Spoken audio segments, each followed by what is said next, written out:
വിമോചന സമരം 1959 നടക്കുമ്പോൾ ഒരു കമ്മ്യൂണിസ്റ്റ് വിരുദ്ധ ഗ്രാമമായിരുന്നു കുമ്പളങ്ങി. അവിടുത്തെ ക്രൈസ്തവരെല്ലാം കോൺഗ്രസ്സുകാരായിരുന്നു, കമ്മ്യൂണിസ്റ്റ് വിരുദ്ധരായിരുന്നു. അന്ന് ഏതെങ്കിലും ഒരു കത്തോലിക്കൻ ലത്തീൻകാരൻ കമ്മ്യൂണിസ്റ്റ് പാർട്ടിയിൽ ചേർന്നാൽ അയാളോ അയാളുടെ വീട്ടിൽ ആരെങ്കിലും മരിച്ചാൽ സിമിത്തേരിയിൽ അടക്കത്തില്ല, അവർ ചെമ്മാടിക്കുടിയിൽ അടക്കുക. പക്ഷേ അവിടുത്തെ മാറ്റം ഇപ്പോൾ ഉണ്ടായിട്ടുണ്ട്. അതുപോലെ അന്നും ഒരു കാര്യമുണ്ട്, അന്ന് എൻ്റെ അമ്മ പറഞ്ഞ് ഞാൻ കേട്ടിട്ടുണ്ട്. അന്ന് സഖാവ് വേലപ്പൻ ഉണ്ടായിരുന്നു, അവിഭക്ത കമ്മ്യൂണിസ്റ്റ് പാർട്ടിയുടെ ഒരു നേതാവാണ്. അദ്ദേഹം DLBയിൽ കൊച്ചിയിലാണ് ജോലി ചെയ്യുന്നത്. അദ്ദേഹം ഇടയ്ക്ക് കൊടിയും പിടിച്ച് നാട്ടുവഴികളിലൂടെ, അന്ന് റോഡൊന്നും ഇല്ലല്ലോ ഇന്നത്തെ പോലെ, നാട്ടുവഴിയിലൂടെ അരി തരാത്ത, തുണി തരാത്ത, പണി തരാത്ത സർക്കാർ എന്ന് പറഞ്ഞ് മുദ്രാവാക്യം വിളിച്ച് യാത്ര ചെയ്യും. അപ്പം അന്ന് മെഗാഫോണാണ് ഉപയോഗിക്കണം, അന്ന് മൈക്കില്ല. ഈ ഇങ്ങനെ ഒരു ചൂള പോലെ ഉണ്ടാക്കി വെച്ചിരിക്കുന്ന മെഗാഫോണാണ്. അപ്പോൾ അത് ഇങ്ങനെ വെച്ചിട്ട്, അതുകൊണ്ട് അവരുടെ ഇവിടെയൊക്കെ ഒരു പാടുണ്ടാവും, ഇവിടെ ഒരു എടുത്ത പാടുണ്ട്, അത് വെച്ചിട്ടുണ്ടാണ് പറയുന്നത്. അപ്പോൾ ഈ സഖാവ് വേലപ്പൻ അരി തരാത്ത, തുണി തരാത്ത, പണി തരാത്ത സർക്കാർ എന്ന് പറഞ്ഞ മുദ്രാവാക്യം വിളിച്ച് ഈ നാട്ടുവഴികളിലൂടെ പോകുമ്പോൾ എൻ്റെ അമ്മ ഉൾപ്പെടെ, എൻ്റെ അമ്മ ഒരു കോൺഗ്രസ്സുകാരിയാണ്, എൻ്റെ അമ്മ ഉൾപ്പെടെ ഈ വേലാതിന് കോഴിമുട്ട കൊടുക്കും, പപ്പങ്ങ കൊടുക്കും, തേങ്ങ കൊടുക്കും, വീട്ടിലുള്ള സാധനങ്ങൾ എടുത്ത് കൊടുക്കും. അത് പൈസ കുറവാണ്. അപ്പോൾ ഞാൻ ചോദിക്കാം അമ്മയോട്, എന്താ അമ്മേ, അതെ വേലപ്പൻ ഇങ്ങനെ ഇറങ്ങിയാൽ നമുക്ക് അരി കിട്ടും റേഷൻ ഷോപ്പിൽ നിന്ന്, അത് റേഷനിങ്ങാണ്, തുണി കിട്ടും. ആളുകളുടെ വിശ്വാസമാണ് ഈ സഖാവ് വേലപ്പൻ മുദ്രാവാക്യം വിളിച്ചിറങ്ങിയാൽ അരിയും തുണിയോ പഞ്ചസാരയും മണ്ണെണ്ണയും ഒക്കെ വരുമെന്നാണ് റേഷൻ ഷോപ്പിൽ. പിന്നീട് ഞാൻ വളർന്ന് വലുതായി രാഷ്ട്രീയത്തിൽ കടന്നു വന്ന INTUC പ്രവർത്തനത്തിലൂടെ, തൊഴിലാളി പ്രസ്ഥാനത്തിലൂടെ വെല്ലിംഗ്ടൺ ഐലൻഡിൽ തൊഴിലാളി പ്രസ്ഥാനത്തിൻ്റെ ഭാഗമായി വന്നപ്പോൾ ഒരു കാര്യം മനസ്സിലായി. ഈ വേലായുധൻ, സഖാവ് വേലായുധൻ DLB തൊഴിലാളിയാണ്. DLB ഓഫീസിന് മുമ്പിൽ ഏത് കപ്പൽ എന്ന് വരുന്നു, അതിലെന്താണുള്ളത്, ഇന്ന കപ്പൽ എന്ന് വരുന്നു. അപ്പോൾ ഈ കപ്പൽ നോക്കിയാൽ വേലായുധൻ അറിയാം, അരി ഇത്രാം തീയതി വരും, തുണി ഇത്രാം തീയതി വരും, മണ്ണെണ്ണ ഇത്രാം തീയതി വരും, പഞ്ചസാര ഇത്രാം തീയതി വരും. ഇത് കണ്ടിട്ടാണ് ഈ കൊടിയുമെടുത്ത്, ചുവന്ന കൊടിയുമെടുത്ത് ഈ വേലപ്പൻ്റെ ജാഥ. ഞാനത് വളരെയധികം അപ്രീഷിയേറ്റ് ചെയ്തു അദ്ദേഹത്തെ. കാരണം അദ്ദേഹത്തിന് ആ പാർട്ടിയോടുള്ള കൂറാണ് അതിലൂടെ തെളിയിച്ചത്. അങ്ങനെ വേലപ്പനെ പോലെയുള്ള ധാരാളം സഖാക്കൾ കുമ്പളങ്ങിയിൽ ഉണ്ടായിട്ടുണ്ട്. വിമോചന സമര കാലഘട്ടത്തിൽ ഒരു ഭാഗത്ത് ക്രൈസ്തവ സമൂഹം വളരെ ശക്തമായി ഈ വിമോചന സമരത്തിന് പിന്തുണ കൊടുത്ത ആളുകളാണ്. അന്ന് കമ്മ്യൂണിസ്റ്റുകാർ ദേവാലയം കൈയടക്കും എന്ന് പറഞ്ഞ് ഈ ദേവാലയങ്ങൾക്ക് ചുറ്റും ഈ വേലി കെട്ടി, ഓരോരുത്തരും അവരുടെ വീടുകളിൽ നിന്നും ഈ വേലിപ്പത്തൽ കൊണ്ടുവന്ന് ഇട്ട് വേലി കെട്ടി. അപ്പോൾ അന്നേരം കാവല് വെച്ച ആളുകൾ, കാരണം കമ്മ്യൂണിസ്റ്റുകാർ പള്ളി കയറും എന്നായിരുന്നു അന്നത്തെ പ്രചരണം. അപ്പോൾ വിമോചന സമര കാലഘട്ടത്തിൽ കുമ്പളങ്ങിയിലെ ക്രൈസ്തവ സമൂഹം പ്രധാനമായും ആ സമരത്തിൽ മുഴുവൻ പങ്കാളിത്തമുണ്ടായി. 1959 നടന്ന ആ സമര കാലഘട്ടത്തിലാണ് EM ശങ്കരൻ നമ്പൂതിരിപ്പാട് മുഖ്യമന്ത്രി പള്ളുരുത്തി വെടിയിൽ വരുന്നത്. അന്ന് അദ്ദേഹത്തിനെതിരായി കരിങ്കൊടി പ്രകടനം നടത്താൻ തീരുമാനിച്ചു. കുമ്പളങ്ങിയിൽ തെരുവ് പറമ്പിൽ ആൻ്റണി ചേരൻ, അത് ഒരു നല്ല പൊക്കവും തടിയുണ്ട്. അന്ന് അദ്ദേഹം ഒരു കണ്ണട വെച്ചിട്ടുണ്ട്, കൂളിംഗ് ഗ്ലാസ് വെച്ചിട്ടുണ്ട്. അപ്പോൾ നാട്ടിൽ മുഴുവൻ അറിയപ്പെടുന്ന ഒരാളാണ് അദ്ദേഹമാണ് ഈ ജാഥയെ നയിച്ചത്. അപ്പോൾ ഈ വടി, ഇങ്ങനെ പൊടിവടി വെട്ടിയെടുത്ത് അതിൻ്റെ മുകളിൽ കറുത്ത കൊടിയും ചെട്ടിയാണ് ഇവിടെ നിന്ന് ജാഥ പോയത്. ആ ജാഥ കണ്ടപ്പോൾ ആളുകൾ അത്ഭുതപ്പെട്ടു പോയി. കാരണം ധാരാളം പോലീസ് ഉണ്ടായിരുന്നു, മുഖ്യമന്ത്രിയല്ലേ. പക്ഷേ കുമ്പളങ്ങിക്കാർ ഒരു 10-500 പേര് ഈ ജാഥയായി പള്ളുരുത്തിയിൽ പോയി പ്രകടനം നടത്തി. അത് പിന്നീട് പത്രങ്ങളിലൊക്കെ വളരെ പ്രാധാന്യത്തോടൊരു വാർത്തയായിട്ട് വരികയുണ്ടായി. അവിടെ അന്ന് തോപ്പുംപടിയിലും പള്ളുരുത്തിയിലുമൊക്കെ ധാരാളം മദ്യഷോപ്പുകളുണ്ട്.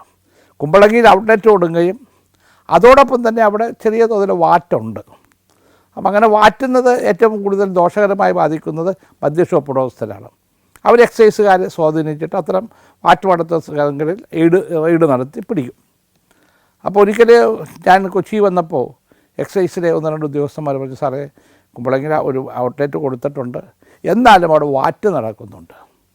അവിടെ വാറ്റ് നടത്തുന്ന ഒരാൾ, പ്രധാനപ്പെട്ട ലാസർ എന്നൊരാളാണ്, ഞങ്ങളവിടെ നിന്ന് റെയ്ഡ് ചെയ്യാൻ പോകുന്നത്, സാറിൻ്റെ നാടല്ലേ, പറഞ്ഞില്ലെങ്കിലോ. അപ്പോൾ ഞാൻ പറഞ്ഞു, ലാസറിനെ എനിക്കറിയാം, അയാൾ അല്പം സ്വല്പമൊക്കെ എന്തെങ്കിലും മാറ്റുന്നുണ്ടാവും, പക്ഷെ അത് വിൽപ്പനക്കാണ് എന്നെനിക്ക് തോന്നുന്നു. അത്രയും ഗൗരവമായിട്ട് എടുക്കണോ ഈ പ്രശ്നം? അവർ പറഞ്ഞു, അതല്ല, ലാസറിന് സാറിനുമായി ബന്ധമുണ്ടെന്ന് നാട്ടിലെല്ലാം അറിയാം. അപ്പോൾ ആ ലാസർ ഇങ്ങനെ വാറ്റ് വളർത്തി ചാരായം ഉണ്ടാക്കി കൊടുക്കുമ്പോൾ അത് സാറിന് കൂടി മോശമല്ലേ? ഞാൻ ശരി, നിങ്ങൾ ആലോചിച്ചോളൂ എന്താ വേണ്ടതെന്ന് പറയും. എനിക്ക് വ്യക്തിപരമായി അതിനോട് യോജിപ്പൊന്നുമില്ല, നിങ്ങളത് തീരുമാനിക്കുന്നത്. അങ്ങനെ അവർ ലാസറിൻ്റെ വീട്ടിൽ റെയ്ഡിന് പോയി. റെയ്ഡ് ചെയ്ത് കഴിഞ്ഞപ്പോൾ കിട്ടിയത് രണ്ട് കുപ്പി ചാരായം അവിടെ ഉണ്ട്, ഇരിപ്പുണ്ട് കുപ്പിയിൽ, മറ്റു ചാരായമാണ്. പിന്നെ കുറേ കലങ്ങൾ കിടപ്പുണ്ട്. ഇത് റെയ്ഡ് കഴിഞ്ഞ് എക്സൈസുകാർ ലാസറിനോട് പറഞ്ഞു, ഞങ്ങൾ നിങ്ങളെ അറസ്റ്റ് ചെയ്യുക, നിങ്ങളിവിടെ കള്ളവാറ്റ് നടത്തുന്നു, അതിന് തെളിവുണ്ട്. അപ്പോൾ ലാസർ പറഞ്ഞു, എന്താ സാറേ, ഞാൻ 2 കുപ്പി വാറ്റ് കൊണ്ടുവന്ന് കാശ് കൊടുത്ത് വാങ്ങിച്ചതാ, ഞാൻ വേറെ ഒന്നും ചെയ്തിട്ടില്ലല്ലോ. അപ്പോൾ ഉദ്യോഗസ്ഥന്മാർ അതല്ലല്ലോ, ഇവിടെ പഴയ കുടം കിടപ്പുണ്ട്, നിങ്ങൾ പണ്ട് വാറ്റിയിരുന്ന കുടം ഇവിടെ ഉണ്ട്, ആ കുടമാണ് ഇവിടെ കിടക്കുന്നത്. അപ്പോൾ കുടം മതി, ഞങ്ങൾക്ക് ഈ വാറ്റുന്ന കുടം മതി കേസെടുക്കാൻ. അപ്പോൾ ഇദ്ദേഹം പറഞ്ഞു, എന്നാൽ സാറേ എന്തിനാ അത് ചെയ്യണേ, എൻ്റെ പേരിൽ ആരെയെങ്കിലും ബലാത്സംഗത്തിന് ചെയ്ത് കേസ് കൊടുത്തു, കാരണം ആ ഉപകരണം എൻ്റെ കയ്യിലിരിക്കുകയല്ലേ.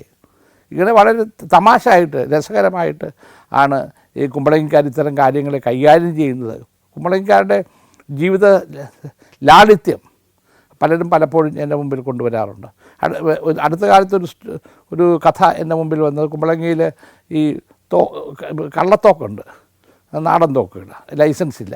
പക്ഷേ ആ തോക്ക് ഉപയോഗിച്ച് അവിടെ ഈ കൊക്കും മറ്റ് പക്ഷികളും വരുമ്പോൾ വെടിവെക്കാൻ പോകും. അത് അവിടെ ചെയ്ത കുറച്ച് പേരുണ്ട്. അങ്ങനെ ഒരു സന്ദർഭത്തിലാണ് പോലീസുകാർ ഒരു സ്ഥലത്ത് വെച്ച് ഒരാളെ കണ്ടു കിട്ടി, അയാളുടെ കയ്യിൽ തോക്കുണ്ട്, അയാളുടെ പേരിൽ കേസിന് നടപടി എടുത്തു, അഡ്രസ്സൊക്കെ വാങ്ങിച്ചു, എഴുതി കൊണ്ടുപോയി. 2 ദിവസം കഴിഞ്ഞപ്പോൾ ഇത് പള്ളുരുത്തി പോലീസ് സ്റ്റേഷൻ കീഴിലാണെന്ന് കുമ്പളങ്ങി വരുന്നത്. പള്ളുരുത്തി പോലീസ് സ്റ്റേഷനിലേക്ക് കൊച്ചിയിലെ മജിസ്ട്രേറ്റ് കയറിയിട്ടില്ല. അപ്പോൾ പോലീസുകാർ ചോദിച്ചു, സാറേ എന്താ ഇവിടെ വരാൻ? അല്ല, നിങ്ങളുടെ ഒരു നോട്ടീസ് വന്നിട്ടുണ്ട്, ഞാൻ കള്ളത്തോക്ക് ഉപയോഗിച്ച് കൊക്കിനെ വെടിവെക്കുന്നു എന്നാണ് കേസ്. എന്താ സംഭവം? അന്ന് പിടിച്ച കുമ്പളങ്ങിക്കാരൻ കൊടുത്ത അഡ്രസ്സ് ഈ മജിസ്ട്രേറ്റിൻ്റെ അഡ്രസ്സായിരുന്നു. അപ്പോൾ അത് പിന്നീട് അത് ഗൗരവമായി വന്നപ്പോൾ ഇയാൾ പോയി പറഞ്ഞു, സാറേ ഞാനങ്ങനെ ചെയ്തു പോയി എന്നതുകൊണ്ട് വേറെ മാർഗ്ഗമില്ലാത്തതുകൊണ്ട് ചെയ്തതാണ്, അത് ഗൗരവമായിട്ട് എടുക്കരുത്. അപ്പോൾ ആ കേസൊക്കെ പിന്നീട് തീർന്നു എന്നാണ് ഞാൻ മനസ്സിലാക്കുന്നത്. അപ്പോൾ ജീവിതത്തിൽ ഇങ്ങനെ എല്ലാം ഒരു കൗതുകത്തോടു കൂടി കാണുന്നവരാണ് ഞങ്ങൾ കുമ്പളങ്ങിക്കാർ എന്നാണ് പൊതുവെ ജനമധ്യത്തിൽ വരുന്നത്.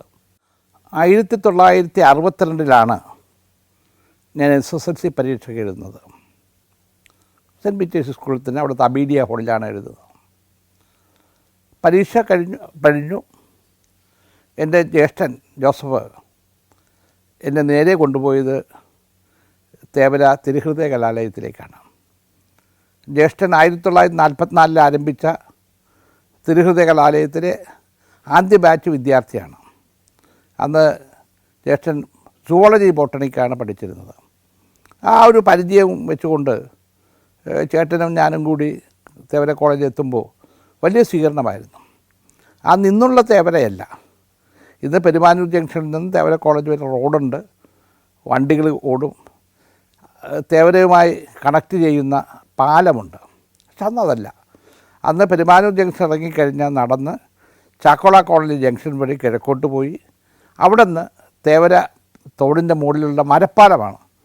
ആ മരപ്പാലത്തിൽ കൂടി നടന്ന് കോന്തുരുത്തിയിലെത്തി, കോന്തുരുത്തിയിൽ നിന്ന് മട്ടമ്മൽ ജംഗ്ഷനിൽ വന്ന് മട്ടമ്മൽ ജംഗ്ഷനിൽ നിന്നുള്ള സെൻറ്റ് ജൂഡ് പള്ളി, നവീന പള്ളിയുടെ മുമ്പിൽ കൂടി കോളേജിലെത്തണം. ഒരു മണിക്കൂർ നടപ്പുണ്ട്, നടന്ന് വേണം ഒന്ന് പോകാൻ. അങ്ങനെ നടന്നാണ് ഞാനും ജ്യേഷ്ഠനും കൂടി കോളേജിലെത്തുന്നത്. അപ്പോൾ എന്നെ കൊണ്ടുപോകുന്നത് SSLC പരീക്ഷ കഴിഞ്ഞ് പോസ്റ്റ് SSLC കോഴ്സുണ്ട്. പോസ്റ്റ് SSLC കോഴ്സ് എന്ന് പറഞ്ഞാൽ കോളേജിൽ ചേരുന്നതിന് മുമ്പ് SSLC പരീക്ഷ കഴിഞ്ഞവർക്ക് ഒരു പരിചയപ്പെടുത്തൽ. കാരണം ഞങ്ങളെപ്പോലെയുള്ള ഗ്രാമങ്ങളിൽ നിന്ന് വരുന്ന വിദ്യാർത്ഥികളെല്ലാം മലയാളത്തിലെല്ലാം പഠിച്ചിരിക്കുന്നത്, ഇംഗ്ലീഷ് പോലും മലയാളത്തിലാണ്. ഇംഗ്ലീഷ് ഒരു വിഷയമാണെങ്കിൽ പോലും ഫ്ലുവൻ്റായിട്ട് ഇംഗ്ലീഷ് പറയാൻ ഞങ്ങൾക്കൊന്നും കഴിയില്ല, വായിക്കാനും കഴിയില്ല. അങ്ങനെയുള്ള കുട്ടികൾക്ക് 2 മാസം നീണ്ടു നിൽക്കുന്ന കോളേജ് തുറക്കുന്നത് വരെ ഉള്ള സമയത്ത് ഉള്ള ഒരു പരിശീലനമാണ് ഈ പോസ്റ്റ് SSLC ക്ലാസ്.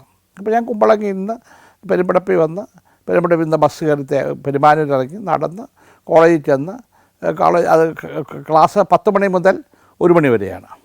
അപ്പോൾ ക്ലാസ്സിലിരുന്ന് ഇത് ചില ഇംഗ്ലീഷ് ചില വിഷയങ്ങൾ മലയാളം ഉൾപ്പെടെയുള്ള വിഷയങ്ങൾ ഒക്കെയാണ് പഠിപ്പിക്കുന്നത്. ഇപ്പോൾ ഞാൻ ഓർക്കുന്നുണ്ട്, ഞാൻ ആദ്യം ചെല്ലുമ്പോൾ ക്ലാസ് തുടക്കുമ്പോൾ ഞങ്ങളുടെ തേവര കോളേജ് വലിയ ക്ലാസ് റൂമാണ്. ഞാൻ വന്ന സെൻറ്റ് പീറ്റേഴ്സ് സ്കൂൾ പോലെ ചെറിയ ക്ലാസ് റൂമല്ല, വലിയ ക്ലാസ് റൂമാണ്. ആ വലിയ ക്ലാസ് റൂമിൽ ഗാലറി പോലെ ക്ലാസ് റൂമിൽ ഇരിക്കുമ്പോൾ നല്ല ചുവന്ന തൊടുത്ത് കാണാൻ ഭംഗിയുള്ള ഒരു ഗൗരവ മനസ്സുള്ള ഒരാൾ, നല്ല തടിയും പൊക്കവും ഒക്കെയുള്ള ഒരാൾ വരുന്നു. സിൽക്ക് ജൂബയായിട്ടിരിക്കുന്ന മഞ്ഞ സിൽക്ക് ജൂബ, മുണ്ടും അതുപോലെ തന്നെ. അദ്ദേഹം വന്ന് ഞങ്ങളുടെ എഴുതി, സാർ ഗുഡ് മോർണിംഗ് സാർ എന്ന് പറഞ്ഞു. അദ്ദേഹം അവിടെ ഇരുന്നിട്ട് ഞങ്ങളുടെ അറ്റൻഡൻസ് എടുത്തു. ഞങ്ങളെല്ലാം എ സാർ എന്ന് പറഞ്ഞു. അദ്ദേഹം പോയപ്പോൾ ഭവ്യതയോടെ വീണ്ടും എഴുന്നേറ്റു. അദ്ദേഹം പോയതിന് ശേഷം വേറൊരാൾ ഒരു പാൻറ്റും ഷർട്ടും ഇട്ട് ഒരല്പം കുഞ്ഞുമുള്ള അല്പം പ്രായമുള്ള ഒരാൾ വന്നു. അപ്പം ഞങ്ങൾ അദ്ദേഹത്തെ വലിയ മൈൻഡ് ചെയ്തൊന്നുമില്ല. അദ്ദേഹം ക്ലാസ് എടുക്കാൻ തുടങ്ങി ഇംഗ്ലീഷിൽ. പിന്നീടാണ് അറിഞ്ഞത് പ്രസിദ്ധനായ പി ടി ചാക്കോ സാറാണ്, ഇംഗ്ലീഷ് പ്രൊഫസർ. അന്ന് കേരളത്തിലെ അധികം കോളേജസ് ഒന്നും ഇല്ലല്ലോ. തേവരാത്തിരി, ഹൃദയകലാലയം, SB കോളേജ്, അങ്ങനെ കുറച്ച് കോളേജസേ ഉള്ളൂ. അത്തരം കോളേജുകളിലെ പ്രഗത്ഭനായ ഒരു ഇംഗ്ലീഷ് അധ്യാപകനാണ്, അറിയപ്പെടുന്ന പ്രകാരമാണ് പി ടി ചാക്കോ സാർ. അദ്ദേഹമാണ് നമുക്ക് ഇംഗ്ലീഷിൽ ഞങ്ങൾ ക്ലാസ് എടുക്കുന്ന പ്രധാനപ്പെട്ട ആൾ. മറ്റൊന്ന് ഗോപിനാഥൻ സാറാണ്, എറണാകുളത്തുനിന്ന് വരുന്ന ഗോപിനാഥൻ സാറ്. ഞങ്ങൾ ഇംഗ്ലീഷ് ഭാഷയുടെ നിയമങ്ങൾ, എങ്ങനെയാണ് സംസാരിക്കേണ്ടത്, എങ്ങനെയാണ് എഴുതേണ്ടത്, എങ്ങനെയാണ് അതിൻ്റെ ഗ്രാമർ എന്നൊക്കെ ഞങ്ങളെ പഠിപ്പിച്ചിരുന്നത് ഗോപിനാഥ് സാറ്. മലയാളം ഒരു മാത്യു ഉലകന്തർ സാറും ചുമ്മാർ സാറുമാണ് എടുത്തിരുന്നത്. ഇങ്ങനെ വിവിധ വിഷയങ്ങളെക്കുറിച്ച് ഉള്ള ക്ലാസ്സുകൾ ഈ SSLC പരീക്ഷയ്ക്ക് ശേഷം നടന്ന ഈ പോസ്റ്റ് SSLC ക്ലാസ്സുകളിൽ നടന്നു.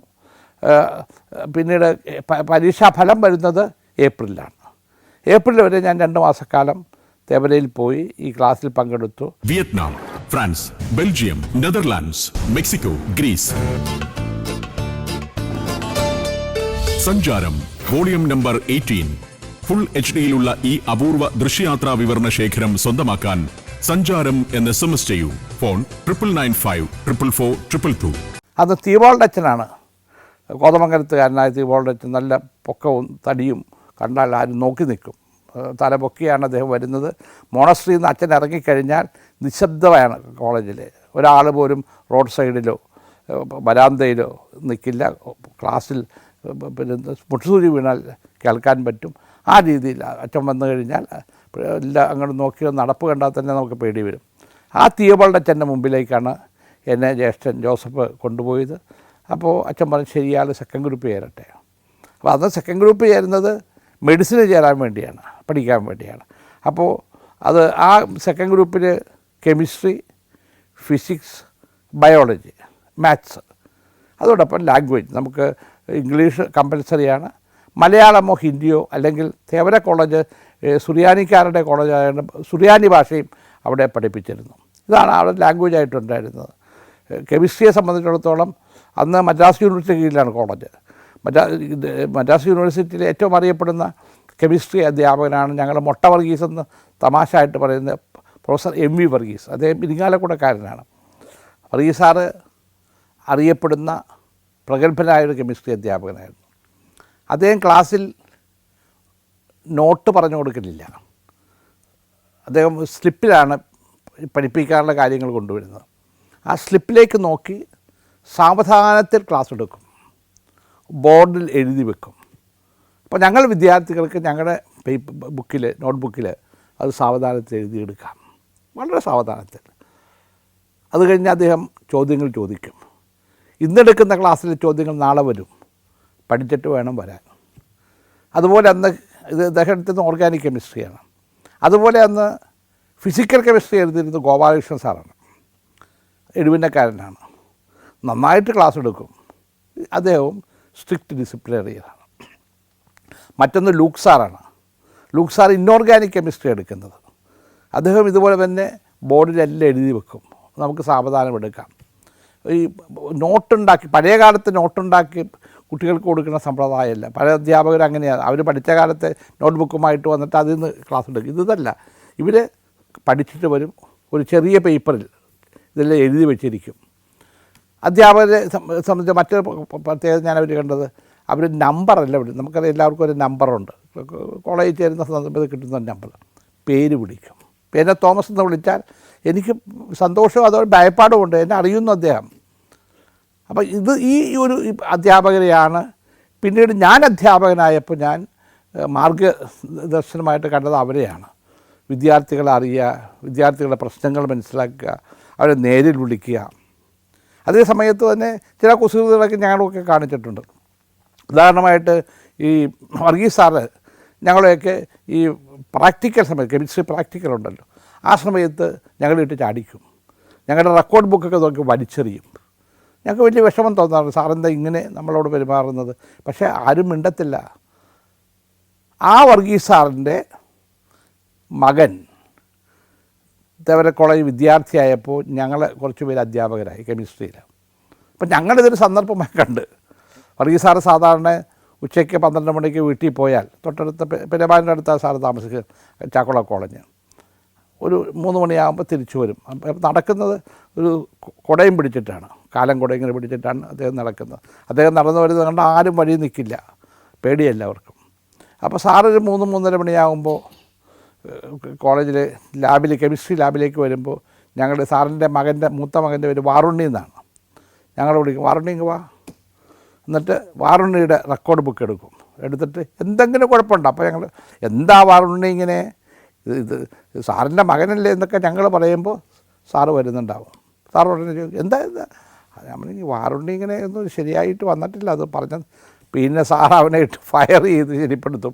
ഇത് ഞങ്ങളുടെയൊക്കെ ഒരു വിനോദമായിട്ടാണ്. പക്ഷെ പിന്നീട് അത് ശരിയായില്ല എന്ന് തോന്നാറുണ്ട്. കാരണം അങ്ങനെ ചെയ്യാൻ പാടില്ലായിരുന്നു, ഞങ്ങളുടെ അധ്യാപകൻ്റെ മകനല്ലേ എന്ന് തോന്നി. പക്ഷേ ഇതൊക്കെ ഞങ്ങളുടെ ഒരു അതായത് ചില സന്ദർഭങ്ങളിൽ, പ്രത്യേകിച്ച് ഈ കാലത്തിൻ്റെ മാറ്റത്തിൽ വരുന്ന അനുഭവ സമ്പത്ത് വളരെ വലുതാണ്.